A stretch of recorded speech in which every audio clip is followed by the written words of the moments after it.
Doctor Martí Bosch, ¿cómo se pasa de la práctica de la oncología pediátrica a la práctica de la medicina natural, sobre todo teniéndose en cuenta que suelen jugar en terrenos bastante diferentes? Bueno, yo diría que la medicina natural no se lleva mal con la oncología, sino que diríamos que determinados sectores se empeñan en llevarse mal, pero es que medicina es medicina. Entonces, otra cosa es las actitudes personales de profesionales o etcétera.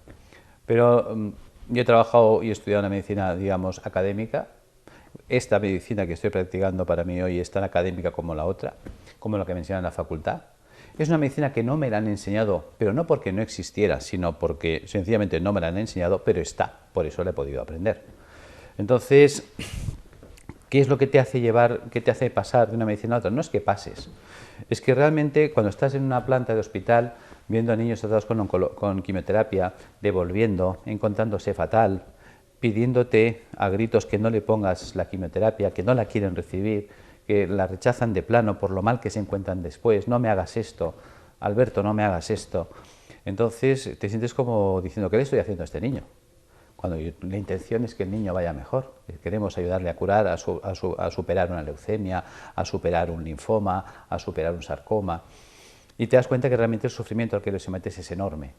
Entonces te planteas de qué forma podemos ayudar a este niño a que sufra menos y que tenga el máximo beneficio posible del tratamiento que estamos haciendo.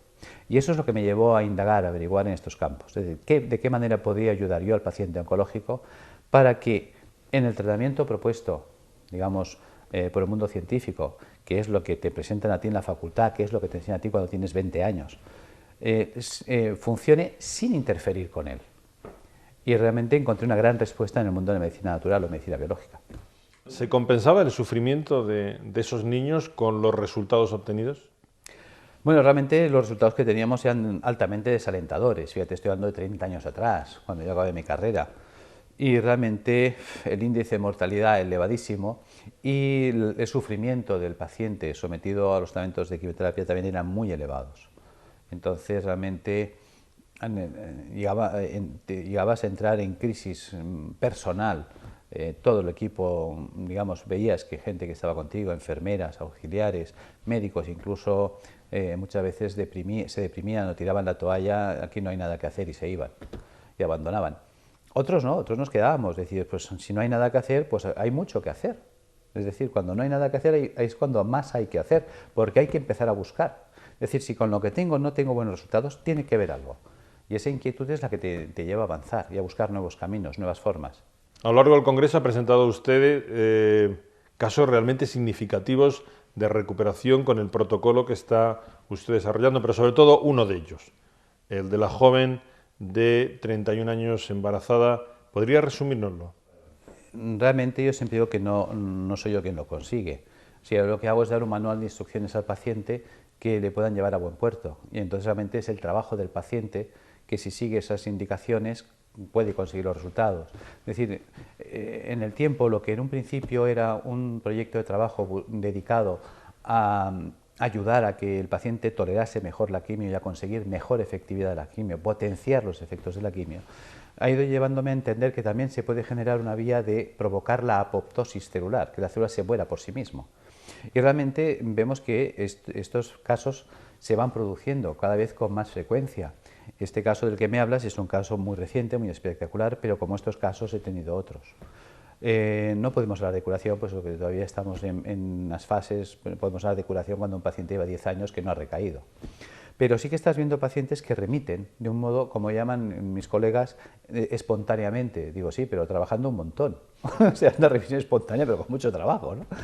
Entonces dicen que a Dios rogando y con el mazo dando. Y esta gente pues son pacientes muy disciplinados, también mentalizados a salir adelante, muy motivados, que trabajan mucho y bien. Este caso que hablamos pues es una paciente de 31 años que acude a la consulta después de haber dado a luz. A ella le detectan un tumor cerebral en la semana 38 de embarazo. Hay 34 de embarazo, miento, y en la semana 38 pues, digamos, se practica la cesárea, se da a luz, se le extirpa después el tumor cerebral detectado en la zona parietal derecha y al hacer un screening o una revisión general, un all body del cuerpo de la persona, le detectan metástasis pulmonares, metástasis hepáticas, afectado toda la cadena ganglionar, tanto torácica como abdominal, metástasis óseas, metástasis musculares. Y el caso es que, en cierto modo, pues el equipo, yo creo que con buen criterio, deciden no aplicar ni quimio ni radio, pues que consideran que el sufrimiento que le van a ocasionar por el beneficio que pues, se puede obtener, pues no se justifica. En esas condiciones llega la consulta. Es decir, en cierto modo le habían dado una esperanza de vida pues, de unos 2 meses a esta paciente. La idea era, sobre todo, darle calidad de vida el tiempo que fuera posible, mejorar su calidad de vida. Pero no por ello renuncias a intentarlo. Entonces, pues no solamente pones los tratamientos paliativos que conoces para mejorar su calidad de vida, sino que pones en marcha dispositivos que pueden ayudar a remitir las lesiones tumorales, apoyándome en los protocolos de los doctores Banerjee, más los protocolos que yo he desarrollado en el tema, digamos, de la medicina biológica, de la alcalinización del paciente. Pues al aunar los dos sistemas, sorpresa, nos vemos que a los 2 meses de tratamiento, 2 meses y medio exactamente, los residuos que podían haber tumorales cerebrales desaparecen, o sea, lejos de reactivarse, que muchas veces el tipo de lesión se reactiva, desaparece. Las lesiones metastásicas pulmonares y hepáticas también desaparecen, los ganglios también remiten y las lesiones musculares y óseas entran en una remisión del 50%. Con lo cual, la calidad de vida del paciente ha mejorado mucho y la esperanza de vida también. Y esto es simplemente lo que llamaríamos con tratamiento de medicina biológica. Por lo tanto, yo creo que es un caso muy sorprendente, pues además es de esos casos que pocos puedes dar, porque la mayoría son casos en los que sí consigues buenos resultados, pero claro, está haciendo radioterapia, quimioterapia, medicina biológica. Cuando entran en remisión completa, pues si ha sido la quimio, si ha sido la radio, si ha sido la medicina natural, si ha sido el conjunto de todos, que a mí me gusta decir que es el conjunto de todos. Pero en este caso es que no ha habido nada, simplemente el tratamiento de medicina biológica y por lo tanto ya es un, ¿cómo diríamos? Realmente ya es un documento real de que por aquí se puede ir. Usted nos ha dicho antes que no era el único. Está usted obteniendo, podría definir en qué consiste esos resultados que está obteniendo con este protocolo. Sí, claro, porque cada vez más, sobre todo pacientes que han hecho ya el recorrido y vienen un poco lo que diríamos de perdidos al río, ¿no? O sea, en el hospital ya me han dicho que no hay más quimio, que no hay más nada. Y pacientes que los tienes por perdidos, pues los remontas. O sea, ya viene una fase, como dice, de desahucio, pero desociados por la propia, digamos, línea hospitalaria. Es decir, que no es que tú estés incidiendo ahí, sino que es el paciente que viene. Viene un poco de perdidos al río, viene dudando, porque si la medicina hospitalaria no ha podido hacer nada, ¿qué va a poder hacer usted? Y yo siempre digo que yo no puedo hacer nada, que realmente el que va a hacer es su propio organismo. Es decir, nosotros nos han enseñado una medicina basada en la eliminación de la célula tumoral, pero no en la restauración de las rutas metabólicas, que son las que se han dañado y que son las que nos han llevado al desarrollo del tumor.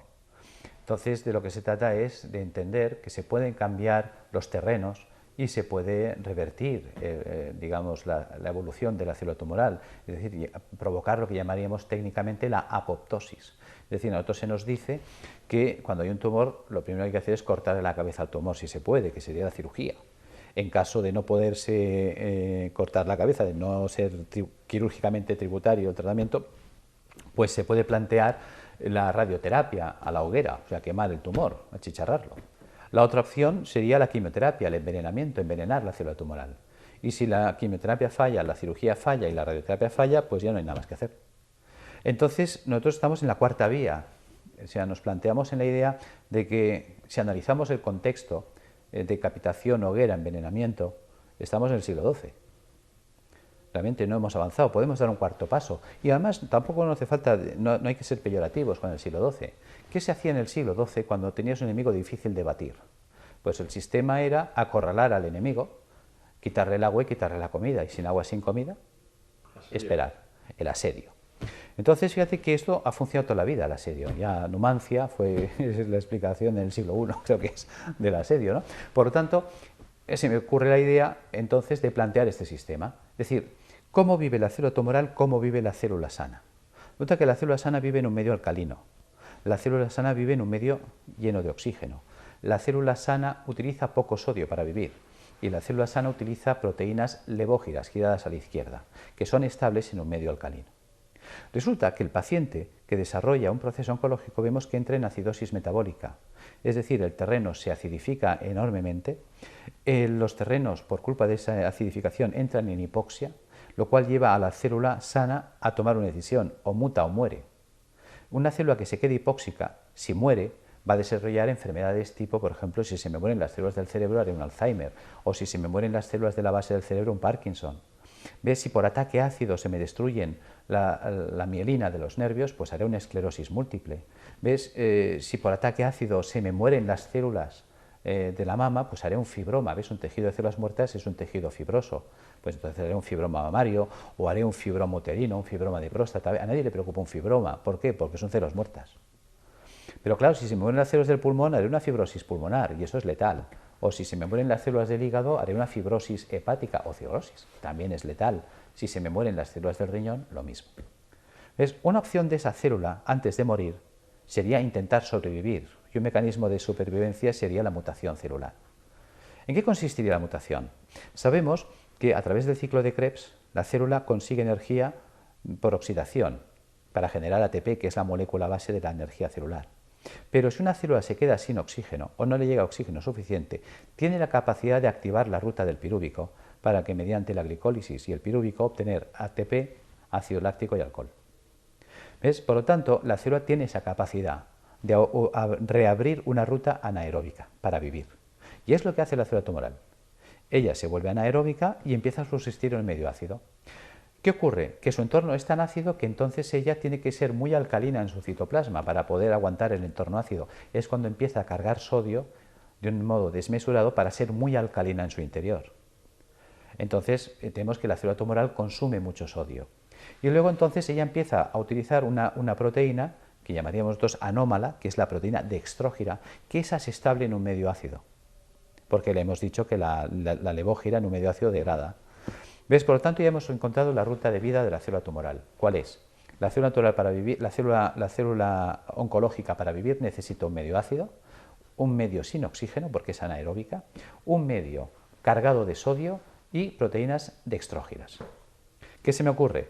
Alcalinizar al paciente, erradicar los ácidos que se han acumulado en su organismo. Segundo, darle dietas hiposódicas. La dieta hiposódica, fíjate que se la proponemos al paciente que es hipertenso, o al paciente que está mal del riñón, o al paciente que está mal del corazón. ¿Por qué no proponer una dieta sin sodio al paciente oncológico? No se hace. Entonces, aportar la idea de dar dieta hiposódica. Aportar al sistema enzimas proteolíticos de acción selectiva, una enzima que destruya las proteínas dextrógiras, no así las levógiras. Si yo le destruyo las proteínas dextrógiras, acabo de dejar a la célula tumoral sin comida. Si hago una dieta hiposódica, la célula tumoral, para ser estable en su citoplasma, necesita mucho sodio. Sin sodio no puede mantener la estabilidad de membrana. Si le quito los alcalinos y los ácidos, ella se encuentra en un medio alcalino, donde además empieza a llegar oxígeno, y el oxígeno es tóxico para las células anaeróbicas. En ese instante, la célula no tiene más remedio que sucumbir por apoptosis. Le hemos cambiado el ecosistema. Y esto está dando un resultado brillante. Es lo que estamos viendo en estos momentos, que por eso cada vez esos casos que estamos viendo son más, digamos, más abundantes. ¿Qué herramientas terapéuticas está utilizando dentro de su terapéutica? Bien, me planteé de qué manera podemos hacer llegar un sistema terapéutico eficaz al paciente. Porque el paciente ya tiene bastantes problemas con su enfermedad, como para que nosotros le generemos más problemas. Hay que simplificar su vida y simplificar sus medios. Entonces, una de las cosas que hice fue leerme libros y textos. Entonces estaba la doctora Bacaicoa, que es catedrática de hidrología médica, digamos, aquí en la Universidad Complutense de Madrid, tiene un libro extraordinario, los trabajos de Snyder sobre lo que es el mundo del termalismo, y empecé a comprender que los baños termales eran una solución. ¿Ves? ¿Por qué funciona un balneario? Un balneario funciona porque las aguas son minerales y las aguas son termales. ¿Qué quiere decir esto? Termal, que es caliente, mineral, que tiene cloruro sódico, cloruro magnesio, cloruro potásico, pero una concentración salina mayor de 20 gramos de sal por litro de agua. Claro, eso me hizo entender por qué funciona. Cuando yo me sumerjo en una bañera con agua caliente y salada, ¿qué ¿Qué está pasando? El agua caliente me está dilatando los poros. El agua de mi cuerpo, que el 70% de mi cuerpo es agua salina, tiene 9,4 gramos de sal por litro de agua.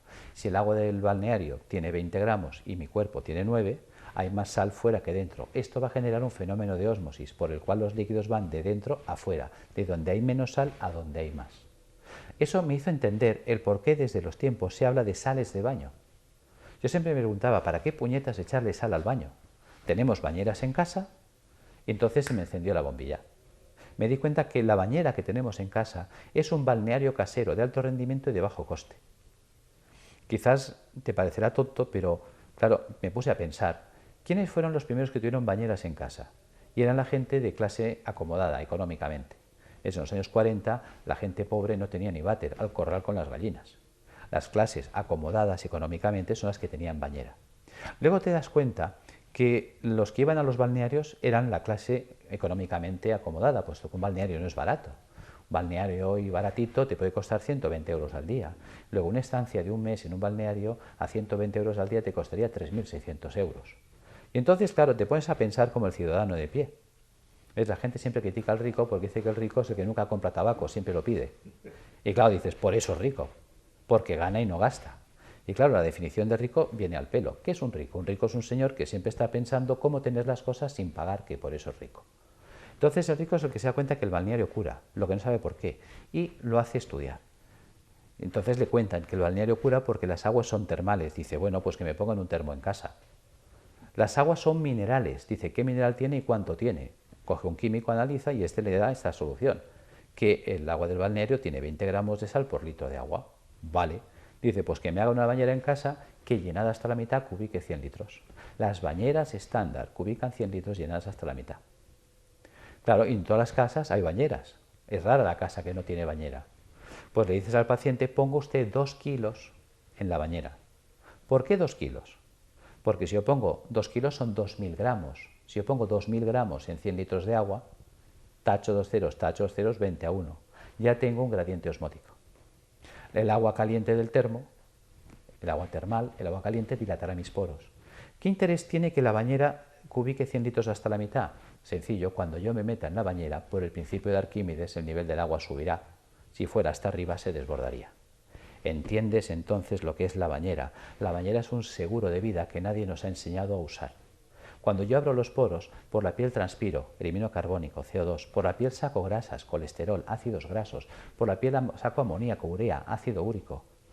Entonces es un mecanismo de alcalinización rápida. Decirle al paciente que se meta en la bañera con el agua caliente agradable, que no queme, y 2 kilos de sal. 1 kilo de sal vale 15 céntimos, ¿y 2 kilos? 30 céntimos. 30 céntimos por 30 días, 9 euros. Si le ponemos quizás, pues qué sé yo, el gasto de la luz o del gas para calentar el agua y el agua, pues ¿qué nos iremos? ¿A 20 euros al mes? Frente a los 3.600 que nos costaría, pues claro, esto y aparte es alcanzable. La gente en su casa se puede meter en la bañera. Segundo, observamos que siempre nos habían aconsejado los viernes no comer carne, pero nunca nos habían dicho por qué hay que comer carne, por qué hay que hacer un día de ayuno. Te lees entonces a Galeno y lo entiendes. Resulta que Galeno es un hombre que entiende que hay que depurar el cuerpo y proponía las dietas de ayuno, proponía las dietas vegetarianas, es decir, la cura del limón, la cura de la cebolla, la cura de la uva. Todo eso ya viene de la época de los romanos. Es decir, cuando estabas enfermo, a comer uva. Pero fíjate que en cierto modo es esto. Te das cuenta que ensalada, bistec y fruta. Si quitamos el bistec, ¿qué nos queda? Ensalada y fruta. ¿Ves? El 95% de la fruta y la verdura, que es agua. Aquel que está a fruta y verdura limpia los filtros. La historia enseña, los reyes inventaron la bula para no comer carne. Entonces ellos comían carne, luego ellos no limpiaban los viernes, ellos no limpiaban nunca los filtros. Pulmón, hígado y riñón son filtros que están filtrando la sangre 24 horas al día, durante toda nuestra vida. Un filtro que está haciendo su trabajo se obstruye, se tapa, se ensucia. A todo el mundo nos dice que cuando el filtro del coche está sucio hay que cambiarlo, pero a nadie nos dicen que cuando el filtro del cuerpo, un pulmón, un hígado, el riñón está sucio, que no hay que hacer nada. Estos son los responsables de la retención de ácidos en el cuerpo. Ahí es cuando utilizo la unión de la dieta y las plantas. Me doy cuenta que la dieta vegetariana nos va a ayudar a limpiar los filtros, nos va a ayudar a limpiar pulmón, hígado y riñón. Si yo junto a este sistema las plantas, ves, hay plantas que limpian el pulmón, tomillo, gordolobo, llantén, hay plantas que me limpian el hígado, pues la alcachofera, el diente de león, el boldo, el desmodium, hay plantas que me limpiarán el riñón, el té verde, la cola de caballo, la arenaria. Bien, pues yo puedo coger, por ejemplo, un tomillo, una alcachofera y un té verde.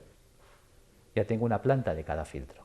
Cuando esta persona está comiendo vegetariano y además toma esas plantas, estamos potenciando la limpieza de los filtros. Entonces ya tenemos que nos ayuda a eliminar ácidos por vía hepatorrenal y pulmonar, y nos estamos ayudando a eliminar ácidos por vía percutánea a través de los baños de ósmosis. Ahí tenemos la alcalinización. Podemos mejorar el rendimiento funcional de pulmón, hígado y riñón. Sabemos que la vitamina B, por ejemplo, es diurética. Cuando tomas vitamina B verás que inmediatamente la orina se vuelve muy amarilla porque se excreta por riñón, pero es que activa la función renal. Cuando tomas vitamina B orinas más. La vitamina B es hepatoprotectora, mejora la coléresis, la eliminación del colesterol. La vitamina B también tiene más funciones, es antineurítica, es antianémica, mejora la conducción a nivel de placa motora